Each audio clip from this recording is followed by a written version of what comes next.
Chapter 7 Exaltation. "Darling," Alice said to Arthur one day, "I found out that Leary and the guys are going to the countryside. I'd like to go too because I'm already walking." "My precious, will you be able to reach the place? To get there, you may have to walk a couple of kilometers on the trail, and you should take care for now." "Yes, I feel like I will," Alice replied with a gentle smile. "I want to be in nature so badly." "All right," Arthur agreed. "Ruslan and I will support you on both sides, and if anything happens, I'll carry you. I'm so glad you're getting better, my love." And so they set off. Alice was as happy as a child as she walked along the path, surrounded by fragrant flowers and snow-capped mountains in the distance. "Honey, I can walk again. I can see this beauty," she exclaimed. "I'm so happy. And I thought I was going to spend my life in a wheelchair in a room and see nature only in pictures. Yes, the healing Dajita mantra and the circle healing prayer work wonders." They came to a clearing where all of Lyria's students were sitting around a fire. When they saw Alice and her friends, they jumped up and greeted them with shouts of joy. Many of them rushed over and hugged Alice. "We're so glad you're doing well," Lyria said. "I want to tell you something important," Alice said as everyone settled around the fire. "When I was sitting in the wheelchair, I began to feel that I was not my sick body. I felt that I was placed in it like a spacesuit, very heavy and uncomfortable. In the dream, I was in a different body. It was healthy, and I was walking and dancing quite freely. But when I woke up in the morning, I felt imprisoned again. Not even because my legs were not obeying me and I could not walk, but because the physical body was not as light and comfortable as the dream body." Alice paused and glanced at those present, who were listening to her with bated breath. "I realized that we are slaves of the physical body and have to live its life," the girl continued. "To depend on it all the time, to spend all our strength to serve it, to look for food, shelter, clothes, medicine, and many other things. And if, God forbid, it catches a cold or simply gets a headache, then the soul cannot think, feel, perceive the world, experience positive emotions, enjoy life as before because of its ill health. We are dependent on the state of this body. Because of it, we live in this hard world, where we have to get food, eat other creatures, fight for the survival of this body. And this identification with the body and its needs makes people greedy for food, clothing, shelter, transportation. For this body, people have to fight each other for these resources for its life and well-being. To fight, to hate each other, to envy if someone has more, to take offense because of it. To experience fear that they may lose something belonging to the body. That's where all evil comes from, everything. And I ask you, do not identify with the bodily things. Live the aspirations of your soul. Although, of course, you should make sure that the body is healthy. Do the katas of the Sampo system, which will help you to be healthy, because only a healthy body allows our soul to live and develop harmoniously." When Alice finished speaking, there was a hearty applause. "I am glad, my dear," said Lyria, "that you have passed this lesson of God with such dignity, that you have learned so many truths from it. That must be why God has brought you back to health so quickly. Let us all pray together and thank Him for this miracle." With hands folded in awe, the people deepened in heartfelt prayer, praising the Creator. Afterwards, sitting around the campfire, people started having fun, telling anecdotes and interesting stories.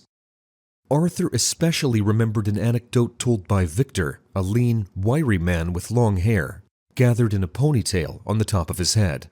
"The husband is lying on the sofa, watching TV, and his wife says to him, 'Our daughter smokes, drinks, doesn't sleep at home, and recently they found a syringe with drugs on her.' 'It's no big deal,' the husband replies calmly, waving away as if nothing is going on. A month later, the husband again lies on the couch, and the wife again tells him, 'Our daughter does not smoke, does not drink, sleeps at home, reads some prayers.' "Oh, so she's in a cult. We must save her," the husband said, and jumped up from the couch. When Victor finished his anecdote, a ringing laughter sounded around the fire, and then Ruslan picked up his guitar and sang a song of his own composition. How happy is he who has met someone in his life, the one who will always lead the way, he whom God has marked with a special gift, who carries the truth. Master, reveal the truth. Master, be a light to me. Master, reveal the truth. And through the hardships of transformation, he always leads to freedom. Through misunderstandings and doubts, always onward, only forward. Everyone liked the cheerful song very much, and again the people applauded appreciatively. When the applause died down, Arthur took the floor. "I have been meditating and observing myself for a long time, and this song was born out of it," he said, taking the guitar from Ruslan's hands. He began to sing, and everyone listened to him with interest and attention. "You live in a beautiful world, with your mind dulled by dreams, all in an illusory shell, walking on the edge of the abyss, blissful in a dream of madness, in somnambulistic hypnosis. You think you're sane, with a drug in a lethal dose. You carelessly kill time. You quietly indulge in death, the sacred seed of spirituality. The devils have long ago eaten away at you." And again, the space around the campfire was filled with sounds of applause and approving words. And after the songs, everyone got up and went swimming in the beautiful mountain lake. Alice went into the water with tears. "I already thought I would never swim again," she admitted to Lyria, and began to kiss the water. "God loves you. He will not leave you in trouble," replied Lyria. Joyful and happy, splashing like a child, she went ashore. Arthur met her with a large bouquet of mountain flowers. "Here, this is for you, my love," he said, and held out the bouquet to her. She took it gently and, admiring the flowers, inhaled their enchanting fragrance.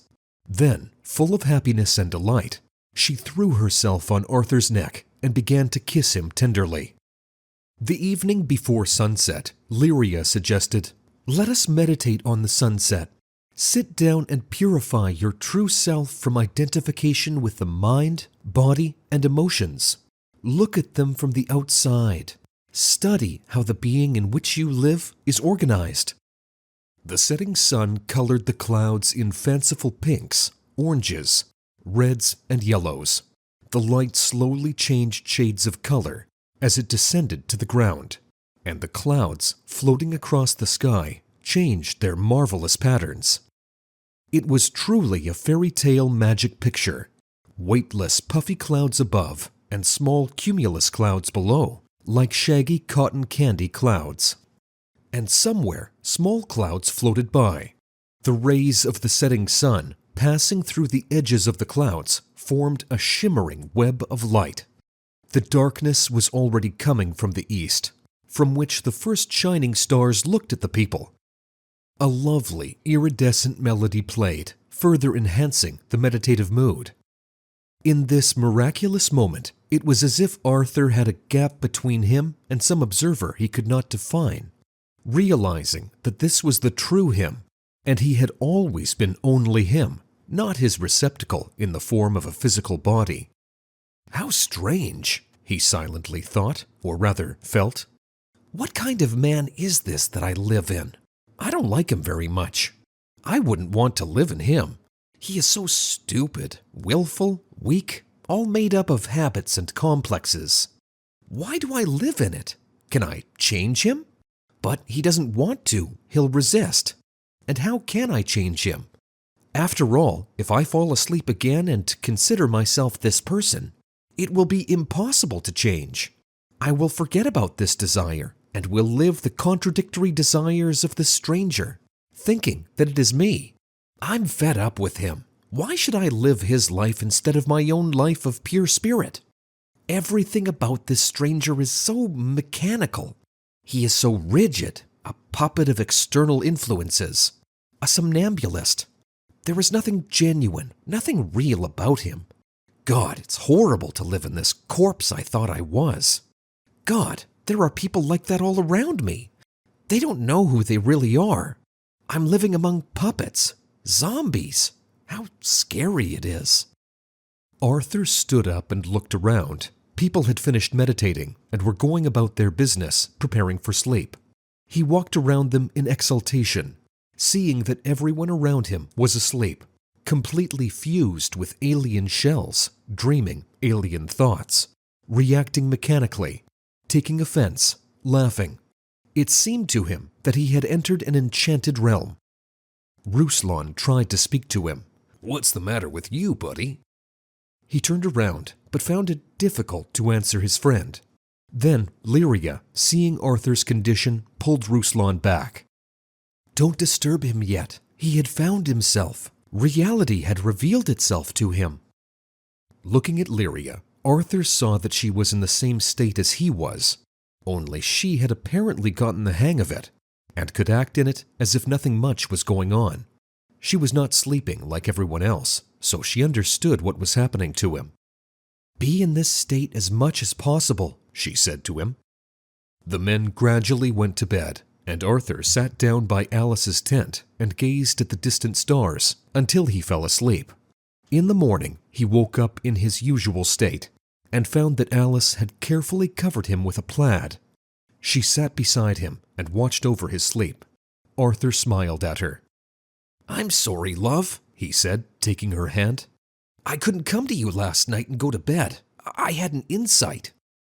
"I know. Don't worry, sweetheart," Alice said affectionately.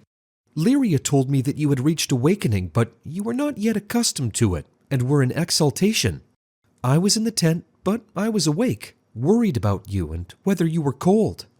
And when I heard that you fell asleep, I covered you, and I was sitting here, waiting for you to wake up. It's dawn. Are you going to have breakfast?" "I love you so much," Arthur said, pulling her to him and hugging her to him, kissing her softly on the lips. She hugged him too, touching his hair with her hand. After the kiss, they looked at each other for a long time with loving eyes. "I've lost that state since this morning," Arthur said. "I'm having trouble even remembering what it was like." "Don't worry, darling. This is the first glimpse. Gradually, you'll reach it forever, Lyria told me." In our extreme times, when the fate of the entire planet is at stake, it is crucial for the knowledge of angels and benevolent spirits to spread as quickly as possible, globally, and reach thousands of people. In this way, we can change the future of all humanity. Which is why we are addressing you, dear soul of light. Spread the knowledge about our wise books and films. Share links to videos or cartoons. All of this is available and free. Invite women to individual practices, webinars, and seminars. And the Great Spirit of Light will help you and your family. It will direct an enormous amount of energy to fulfill all your desires. Benevolent spirits and angels will assist you and your loved ones in all matters. A thread of light and love extends from your heart to the hearts of thirsty women, and the creation of good and the dissemination of enlightened knowledge throughout the world begins. Become part of the mission of light. Help people, and God will help you.